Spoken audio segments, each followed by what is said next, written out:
Well, hello there, friends. I am so excited to have Linda Rooks here. I have known her for many years. This is fun that we get to chat. And today we'll be chatting about her debut novel, which is also super exciting. But before we get started, Linda, why don't you just tell us a little bit about yourself? Well, it's really fun to be here. Like you say, I remember when you and I were on the writer's view, and I would listen to all Mhm. your wise comments. And that was when I was just getting started. So Yes, it's fun to meet you in person, and well, sort of in person, yes. online. We could count this. We could totally count this. Yeah. So anyway, I'm Linda Rooks, and I live in Central Florida with my husband, and he's a retired law professor. And I have two adult children, and I have five grandchildren who are the apples of my eye. I adore them. And I have pretty much been writing all my life. I love to write, so I have written one way or the other ever since I can remember. From the time that I was sitting in a playhouse with my um, next door neighbor, writing little newspapers about my brother who is 5 years older, and the only way I could get his attention was to talk about him and all the girls that liked him and everything. so, so it goes back that far. So I majored in creative writing at San Francisco University, University of San Francisco, State University of San Francisco, excuse me, and then I've just been doing a lot of different writing, but I didn't start actually publishing nationally until about the year 2000. And at that point, I was doing articles and Right. stories for Chicken Soup for the Soul, things like that. And then I published two nonfiction books, which are mainly for people whose marriages are in crisis. And that's kind of Mhm. where I'm mostly the best known for my writing, Mhm. is the books for people whose marriages are in trouble. And then I published a children's book called The Bunny Side of Easter, which Oh, uses it uses the Easter Bunny to point children, well, the heroism of the Easter Bunny to point children to the true hero of Easter. So, all so, so many things. Yeah. so I've written all kinds of things. So now this is my debut novel, Pieces of Dark, Pieces of Light, and this was really fun to write. It was really, I really. I love that, and I think us creative people, you talked about just even as a little girl, just writing things, it's like, yes, we wanna write this, and we wanna write articles, and I have some nonfiction truths I could help and encourage people, but then we go to fiction, and we can make up characters and situations, and there's intrigue, and there's, the dialogue. I mean, there's so many things that go into nonfiction, so I'm gonna hold up the book, Pieces of Dark and Pieces of Light. And first of all, I would just love to hear how you got the idea for this. I'm sure you have dozens and dozens of ideas, and then there's going to be that one that rises to the top that just has to be the book you have to write. So, how did this end up being your debut novel? Well, this was actually one of those what if moments. My husband Mm, and I had gone out to dinner, and we were walking along the street. It's a cute little, it's called Park Avenue in Winter Park, which is, there's a bunch of little shops along the way. And we were just walking along, and I said, what if this could happen? And what if such and such happened? And how would mm, this be? And who would the main character be? And how would that work? And so my mind started just racing around with all kinds of ideas, and they were pretty crazy ideas. And so, um, as I thought about it, I thought, well, to do this, it would have to be suspense. mhm. And so I started thinking of suspense and how I started writing it. I started writing it, and it was suspense. And as I was writing, I would give little sections to my husband to read, and he would read it.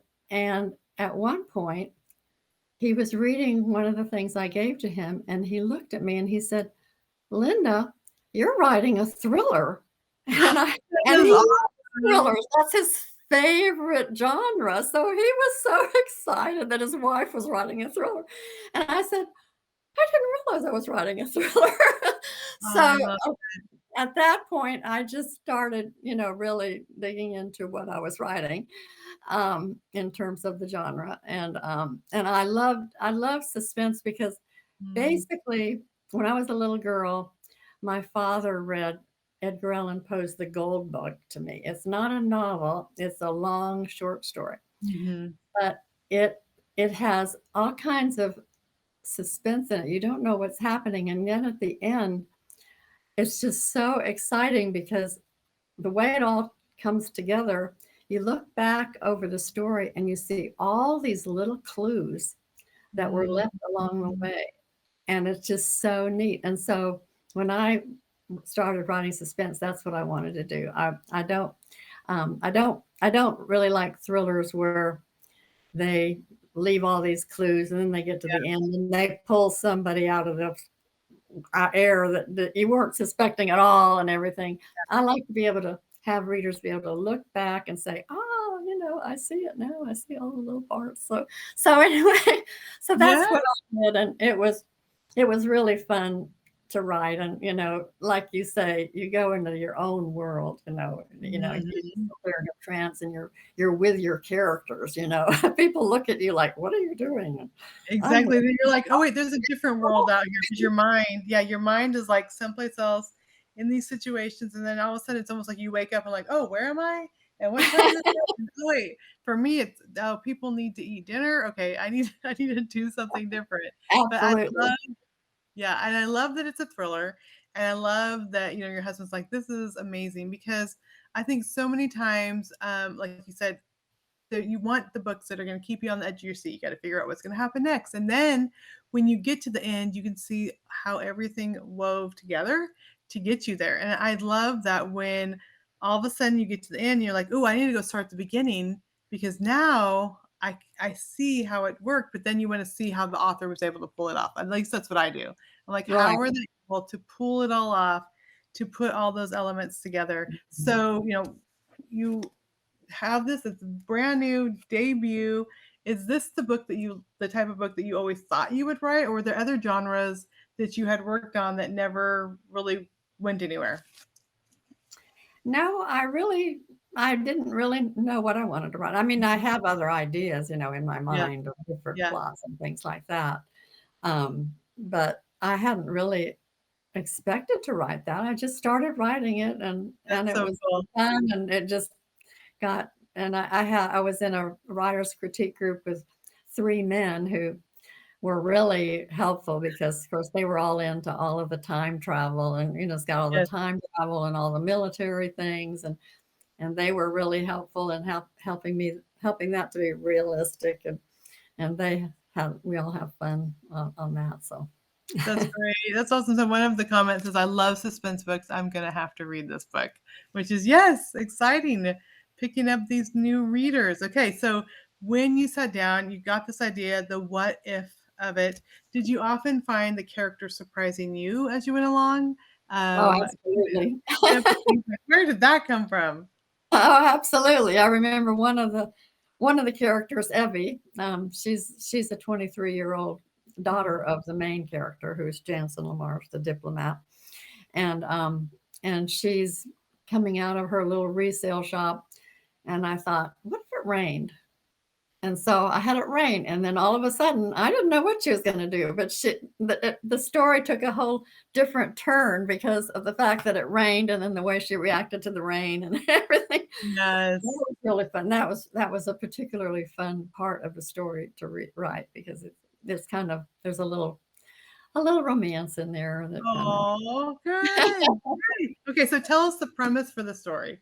Because right from the very first page, it starts off and big things are happening. Like, this isn't, "Oh, let's wind up to the problem" type of story, but right from the beginning, there's a lot going on. So tell us what the premise of the novel is. Well, at the beginning of the story, weapons of mass destruction are discovered in the country of Tajikistan, and the American government gets wind that there are terrorists trying to get hold of them, Mhm. and so they tap Jansen Lamarche, he's a diplomat, to be the one to go and negotiate with the leaders of Tajikistan to try to get the weapons under the American Mm. control so that they can get rid of the weapons. And so, but before he can do that, he has some emergencies of his own privately that are life and death matters. And he actually has to travel back in time. And when he travels back in time, there's family secrets and forgotten dangers and all kinds of things that surface and cause all kinds of problems. And so there's two things going on all at the same time where he's back in time, and there's all kinds of things happening there with him.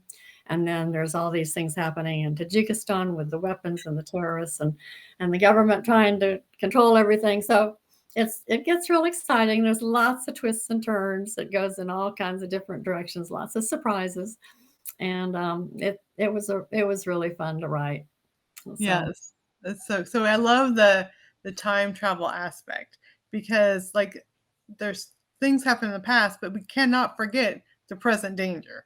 And so there's that dual part of going, now when you first sat down with the idea, did you know? Did you think it would be a time travel and everything else going on at two different timelines? yeah, I did. I knew there would be the time travel. That was a core part of the whole thing because actually what happens in the when he goes back in time, I was thinking about that just last night when I was thinking about coming on the show.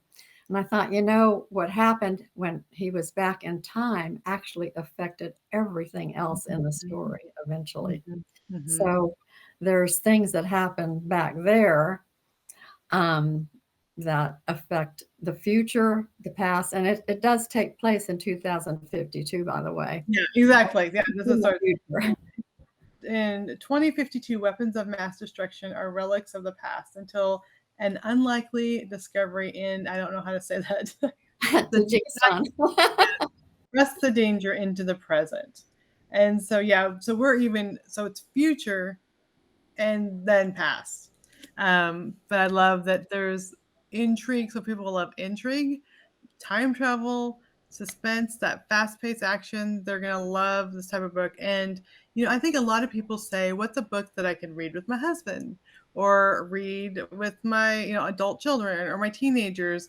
A lot of husbands might, some might, but some might not like the prairie romance or those types of things. So this is the perfect type of book that I think multiple people can enjoy either for book clubs or just reading together with a spouse or a friend, because there's going to be a lot of interesting conversations coming Yeah. out of it. So as your husband was going along, because he loves to read this kind of stuff, do you ever surprise him? Was he ever like, what's going to happen next? Oh yeah, he loved it. He just loved, you know, reading what I had every time when I came up with it. He's one of my biggest fans. I mean, Oh, I he love it. loves the book. So he's always telling people about it. He brags and, you know, embarrasses me. Oh, I love that. I Yeah, it's love really fun. I It's love that. Okay, so so the question is, yeah, how did you so vividly describe government facilities in DC? how did I do that?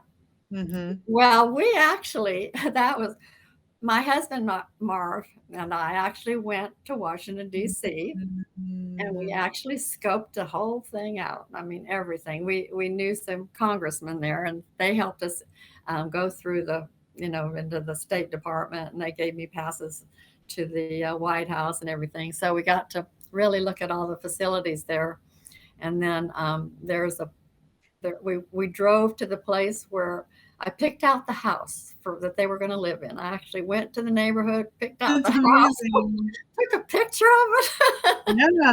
That was where they're going to live. And then there's a couple scenes where there's some driving, Mhm. where they have to do a lot of driving. And I had all of that scoped out in all the streets and everything. So we were very thorough. And my husband had a ball. There was one thing that was so funny, though, because we were at the State Department and I was, you know, had my little notepad out. I was taking notes and I wanted to describe everything because some of the Mhm. things take place at the State Department and Right. in front of the State Department. So I was taking notes and everything. And my husband and I were standing there, and all of a sudden, this man in this black suit comes walking out of the front door, and he's looking at us. And my husband said, I think he's wondering who we are." Yes.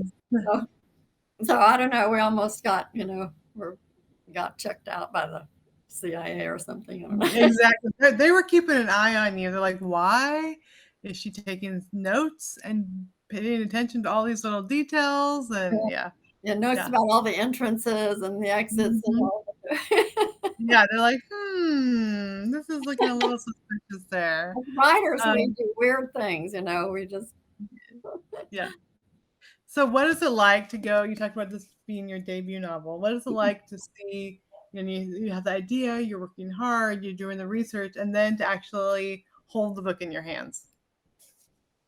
Oh, it was very thrilling. It was really neat to actually have the book. And then, of course, you go through all the editing. Yeah, There's exactly. lots of editing, so so it was really I was very exciting to get it all together and have the cover and all of that. Mhm. That was really exciting. So, Yeah, and it I was my love it. first fiction book, so that was Yeah, really fun. It's fun to just have that. to know that someone else is following your imagination on this adventure. Yeah. But that one of the things about the book that is probably a little unique is that, well, I don't know if it's unique or not, but really the basis of why I wrote the book is the themes that run through the book. Mhm. Yeah, let's talk about that. And there's a very important, I mean, basically the main theme that is behind the whole thing, the pieces of dark and pieces of light, is Romans 8:28. All Mhm. things work together for good to those who love God and are called according to his purpose. And so pieces of dark, pieces of light are like a puzzle. There's pieces of dark and there's pieces of light in life, but they all fit together to make a beautiful picture when you're putting it in the hands of God. So, Yeah. so basically, that's kind of the theme that runs along behind it, and another theme in the middle of that too is how a life that's really devoted to God can make a big difference in all Mhm. kinds of things, other people's lives. And even, as one of my endorsers, he was a congressman, said that, we need to know that the decisions that we make can affect the whole world, Yeah. eventually. I mean, Yeah. you never know. You never know what the decisions that we're making, how they Mhm. can affect the things around us and how they can affect really big things, because it's a domino effect. One You do Yeah. one thing and that affects somebody else, and that affects somebody else, that affects somebody else. And that's kind of one of the things that you see in the book and in the story, is how you know so many things are affected by one person who made certain Yeah. decisions. Yeah. So good. Okay, so are you planning to write more with these characters, or do you know Well, yet? I've been trying to decide. I kind of was halfway thinking of maybe a prequel, Mhm. Mhm. um, or I've got two other books, stories in mind that to start working on. So I'm not exactly sure which one I'm going to talk. I talked to an editor and presented the two, and she liked both of them. One of them she thought would be better to start with. So I Yeah. don't know. I'm Yeah. not exactly sure, what direction I'll be going. But I also have a blog. I work on that, and Mhm. I'm all over the place with my writings. Well, that's so good, and I love, well, once more people read it, then you're gonna get more letters, and then be like, "Okay, where's the next one?" You're gonna have to get to work on that. Yeah, well, if I start getting that, then that'll get me motivated. Yeah. So good. Okay, so one thing that I love, well, people love hearing about writing journeys, and then they love hearing about books that authors read. So we're going to start with the writing journey. You mentioned you've been writing for a long time, but how did it go from the idea in your head for this story to actually it becoming a published novel? Well, it was actually quite a process, because I did I did. It's been a while since I actually started writing it. In fact, since Mhm, I even finished writing it. Um, it was actually almost published several years ago, mhm. Broadman and Holman. And, Okay. and it was a very interesting experience because Yeah. my agent was sitting in a room with the editor, and they were talking about moving forward with the book.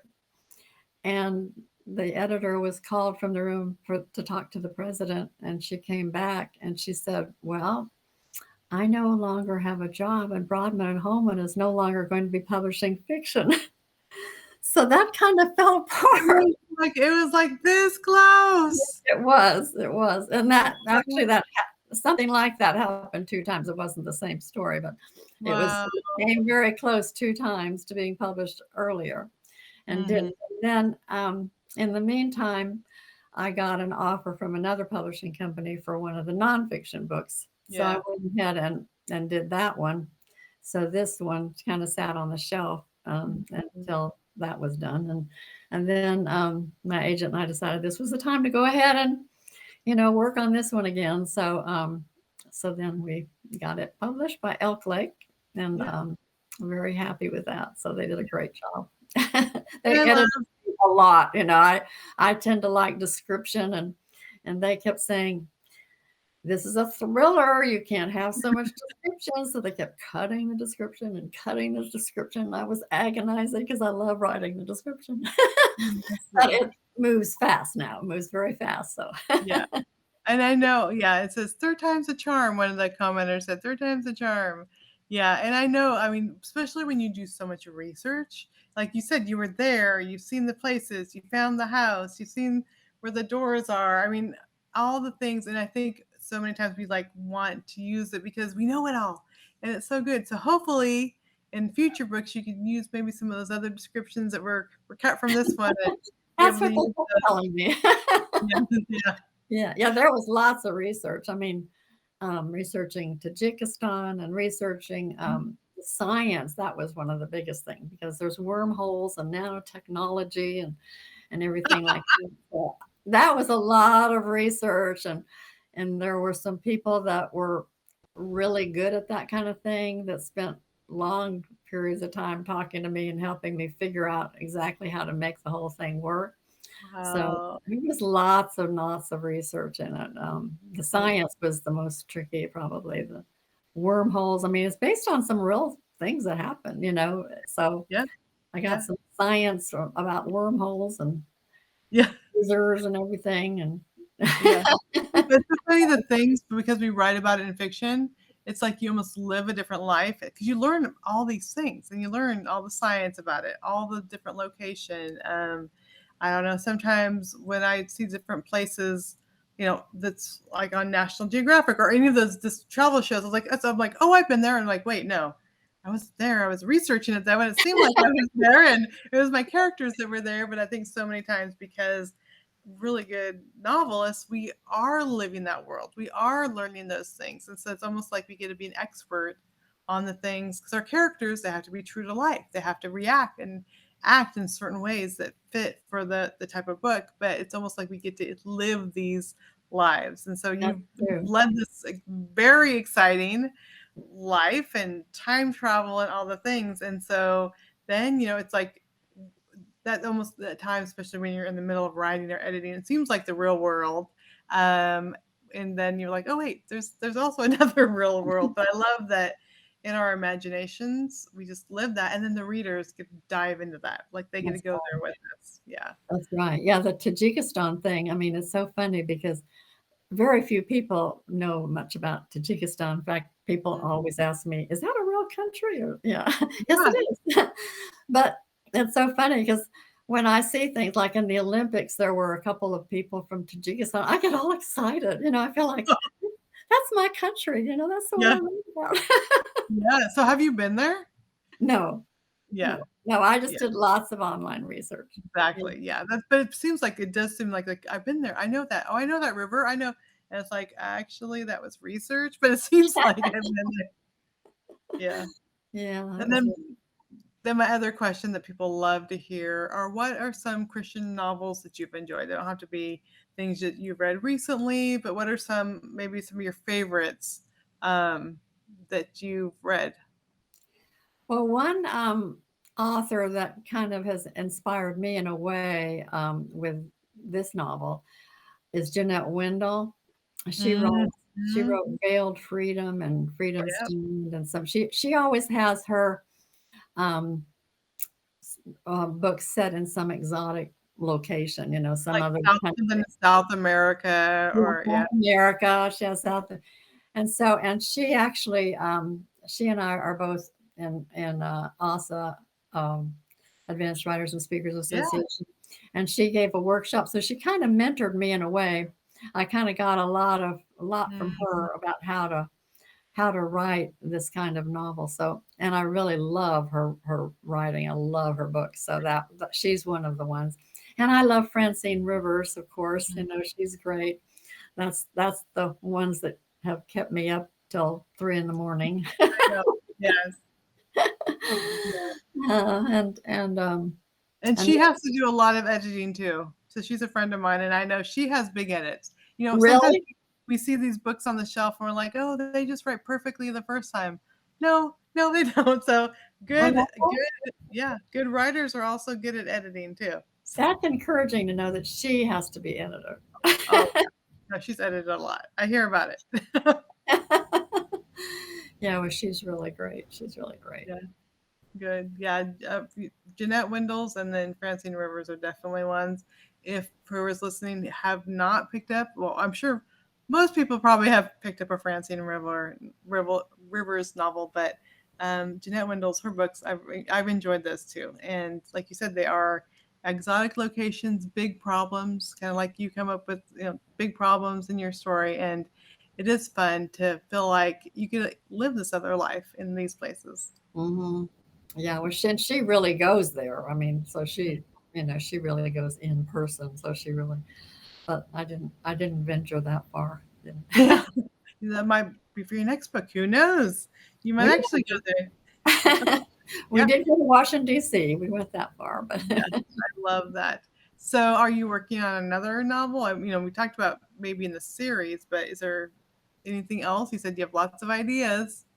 well, I do have a couple of other ideas. I'm just kind of still enjoying this Mhm. book, so I'm kind of spending my time thinking of this and working on my blog. I've kind of left my blog behind a little bit, so I need Yeah. to keep up with that. And so those are so I do have two other ones that I haven't started yet. But if I start really seeing this one take off, you know, I'll get into a Mhm. new one. So.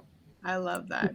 Okay, so Linda, where can people go if they want to find out more of where they can get the book, and then find out more about you and everything that you write? Well, they can go to lindarooks.com and they can find out about me. And by the way, I am doing a giveaway. Okay.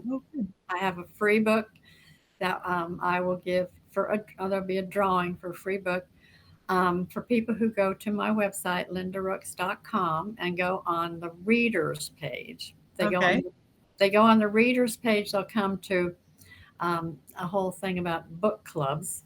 And at the bottom of the book clubs, they'll see a way to email me. So if they Mm, email me from that place, um, and I will do a drawing and I will send a free book to the winner. So that will be a I paperback. So, I love it. and the ebook is on special right now, by the way. My publisher did Oh, discount. oh, good. Okay.